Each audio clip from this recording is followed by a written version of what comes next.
The house smells like gardenias and expensive champagne, a scent that usually signals a celebration. For me, it smells like a funeral. I stand at the top of the mahogany staircase, my fingers white-knuckled against the railing.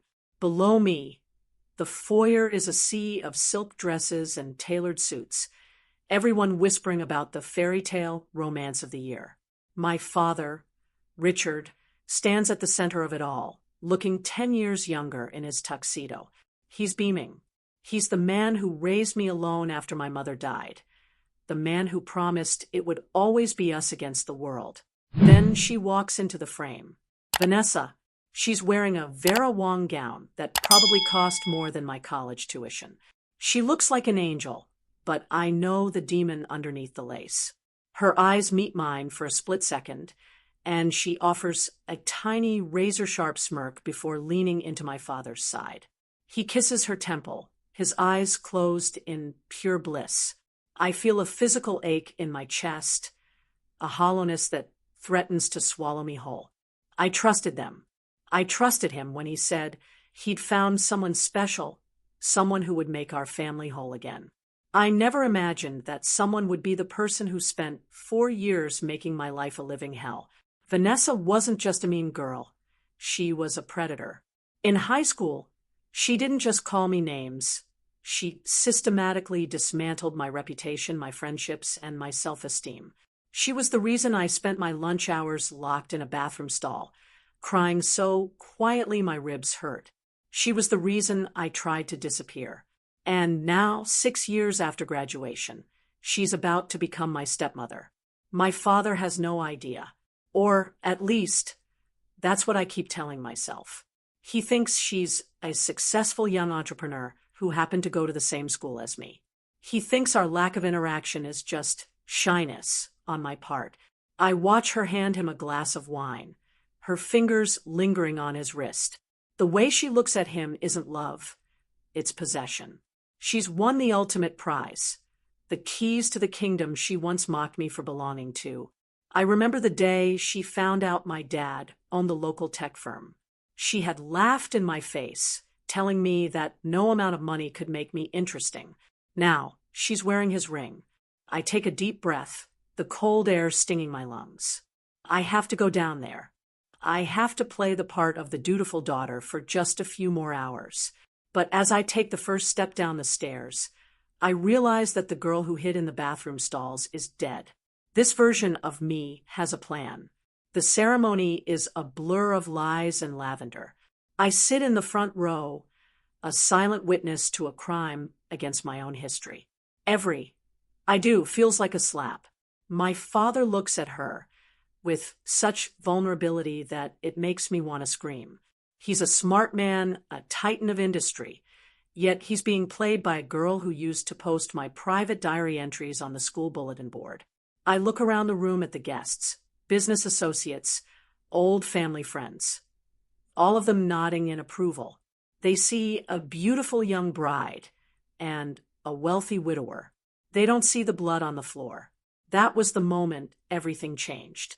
I realized then that if I didn't speak up, this lie would become my permanent reality. I would be forced to share holidays, birthdays, and my father's legacy with a monster. The reception is even worse. The music is loud, the laughter is forced, and the air is thick with hypocrisy. Vanessa is playing the role of the century. She's charming my father's partners, talking about her philanthropic goals and how much she looks forward to bonding with me. Every time she passes me, she makes sure to brush against my shoulder or whisper something cutting under her breath. "Smile, Maya," she hissed during the photos. "You wouldn't want to ruin your father's big day, would you? We're sisters now." The word sisters felt like acid in my ears. I felt invisible, a ghost haunting my own home while an intruder rearranged the furniture. I find my father at the bar, nursing a scotch. He looks happy, but there's a flicker of something else in his eyes. Guilt? "She's incredible, isn't she?" he asks, not looking at me. I don't answer. I can't. If I open my mouth, I'll vomit. He sighs, finally turning to face me. "Maya, I know the age gap is unconventional, but she makes me feel alive. I haven't felt this way since your mother. That's the ultimate betrayal. Comparing a shark like Vanessa to my mother is a sacrilege I cannot forgive. I realize in that moment that my father isn't just a victim. He's an accomplice to his own blindness. He wants this fantasy so badly that he's willing to ignore the shaking hands of his only daughter. I retreat to the corner of the room, watching them dance. Vanessa's head is on his shoulder, but her eyes are scanning the room, calculating, measuring. She looks like she's already counting the inheritance. My phone vibrates in my pocket. It's a message from an old high school classmate I reached out to weeks ago. I found the video. Maya. It's worse than we remembered. Check your email. My heart hammers against my ribs. I've been digging for weeks, trying to find the one piece of evidence that would prove Vanessa hasn't changed. The one thing my father couldn't ignore. I slip away into the library, my hands trembling as I log into my laptop. The video loads slowly. It's from our senior year bonfire. It's dark, grainy, but the voices are unmistakable. There's Vanessa, standing over a girl who's sobbing on the ground. Not me, but another victim, Sarah. Vanessa is laughing, holding Sarah's backpack over the fire, taunting her about her scholarship. But it's what she says next that stops my breath. I don't care about the people, Vanessa says to the camera, her eyes glinting with a terrifying vacuum of empathy. I care about the leverage. You find what people love, and you use it to burn them down. That's how you win. But that's not the only thing I find. As I scroll through the attachments my friend sent, I see recent screenshots. Vanessa's charity is a shell company. She's been funneling money from her previous investors, mostly older men, into private offshore accounts. She's a professional. My father isn't her husband. He's her latest project. My stomach churns. This isn't just about high school bullying anymore. This is a heist. She's planning to bleed him dry and move on. I feel a wave of cold clarity wash over me. The fear is gone, replaced by a crystalline, freezing rage. They thought I wouldn't fight back. They thought I was the same broken girl who let them walk all over her. I hear footsteps outside the library door. I quickly shut the laptop. Vanessa walks in, her white dress shimmering in the dim light. She closes the door behind her and leans against it, the mask finally slipping. What are you doing in here, Maya? The party is out there. Her voice is cold, stripped of the sugary sweetness she uses on my father. I stand up, tucking the laptop under my arm, just taking a moment to process everything. I say, my voice steadier than I feel. She laughs, a dry, hollow sound. Process this. I'm in charge now. This house, your father's accounts, your future, it all goes through me. So you can either be a good little girl and get an allowance, or you can keep making those pathetic, sad faces and find yourself on the street. She walks closer, her perfume cloying and suffocating. Your father is obsessed with me. I could tell him you tried to hit me, and he'd believe me over you in a heartbeat. Don't test me. I look her straight in the eye. For the first time in my life, I don't blink. You're right, Vanessa. He is obsessed. But obsession is a fragile thing, isn't it? It only takes one truth to shatter it. She sneers, reaching out to flick a strand of hair from my shoulder. You don't have any truths, honey. You have memories of high school. Nobody cares about what happened in high school. She turns and sweeps out of the room, leaving the scent of gardenias and rot behind her. I wait 5 minutes. I check the thumb drive in my pocket. I have the video, the bank records, and the testimonials from 3 other men she ruined. My father is about to have his heart broken, and I'm the one who has to swing the hammer. It's a heavy burden, but the alternative is watching him disappear into her shadow until there's nothing left. I walk back into the ballroom. The DJ is announcing that it's time for the toasts. My father is looking for me, waving me toward the microphone. He thinks I'm going to give a speech about how happy I am to have a new mom. He's even smiling. I walk up to the stage. The room goes quiet. I can see Vanessa sitting at the head table, sipping her champagne, looking smug. She thinks she's won. She thinks I'm the opening act for her grand finale. I take the microphone, the cold metal feeling like a weapon in my hand. I look at my father. He looks so proud. My heart breaks for him, but I can't stop now. Good evening, everyone. I start, my voice echoing through the speakers. For those of you who don't know me, I'm Maya, Richard's daughter. And today is a day none of us will ever forget. I wanted to talk about love.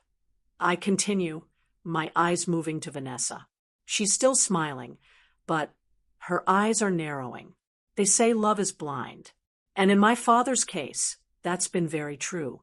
He's a man who sees the best in everyone. He saw the best in a woman who came into his life like a whirlwind. But I've known Vanessa for a long time. We went to high school together. A murmur goes through the crowd. My father's smile falters slightly. I see Vanessa's hand tighten around her glass. Back then, Vanessa had a different philosophy on life. She believed that people weren't friends, but leverage. She believed in burning things down to get what she wanted. I signaled to the tech guy in the back. A friend, I paid double to ensure this went off without a hitch. I thought it might be nice to share some memories of the bride. The giant projector screen behind me hums to life. Suddenly, the grainy video of the bonfire fills the room. Vanessa's voice, harsh and cruel, blasts through the professional sound system. I care about the leverage. You find what people love, and you use it to burn them down. The room goes deathly silent. I see my father's face turn a ghostly shade of gray. Vanessa stands up, her chair screeching against the floor. "Turn that off," she screams, but the tech guy doesn't budge. I don't stop. I click the remote in my hand, and the screen shifts. Now, it's a list of bank transfers, shell companies, names of men, names some of the people in this room recognize. This isn't just a marriage, I say, my voice rising over the gasps of the guests. It's a corporate raid. Vanessa isn't here for my father. She's here for the leverage. She's been moving funds into these accounts for 3 months. She started even before the engagement. I look at my father. "Dad, I'm sorry. I tried to tell you. I tried to show you. But you wouldn't look. So now, I'm making sure everyone looks." Vanessa is vibrating with rage. She lunges toward the stage, but 2 of the security guards, men who have worked for my father for a decade and know me since I was a child, step in her way. "You little brat," she shrieks, her poise completely shattered. The angel is gone. In her place is the bully I remember, the girl who delighted in destruction. "You think this changes anything? He's already signed the papers. I'm his wife. I own half of everything." She turns to my father, her face twisted. "Tell her, Richard, tell her she's out. Tell her you love me." My father stands up slowly. He doesn't look at her. He looks at the screen, at the video of her laughing while a girl cried in the mud. He looks at the bank statements. Then, he finally looks at me. There's a lifetime of pain in that look, but there's also a sudden, sharp clarity. He turns to Vanessa, and his voice is like ice. "The papers you signed today included a prenuptial agreement that you clearly didn't read closely enough, Vanessa. My lawyers added a morality and fraud clause. If the marriage was entered under false pretenses or criminal intent, it's void from the beginning." The silence that follows is deafening. Vanessa looks like she's been struck. She looks around the room, searching for an ally, but all she sees are looks of disgust and horror. Her friends are shrinking away. Her investors are whispering. She's alone. She's finally as small as she tried to make me feel. She tries to speak, but no words come out. She just stands there, a girl in a white dress that doesn't belong to her, in a house that will never be hers. She's lost everything in the span of 10 minutes. I walk down from the stage. I pass her on my way out. I don't say a word. I don't need to. The look on her face is the only speech I ever needed to hear. My father calls my name, his voice breaking. I stop at the door and look back. He's standing alone in the middle of his ruined wedding, surrounded by the wreckage of his own bad judgment. I love him, but I can't fix this for him. He has to sit in the silence he created. I walk out into the cool night air, the scent of gardenias finally fading away. My car is waiting. My life is waiting. I feel lighter than I have in years. The weight of the secret, the weight of the fear, the weight of being the victim, it's all gone. I've lost my home. And for now, I've lost the version of my father I thought I knew. But for the first time, I can breathe.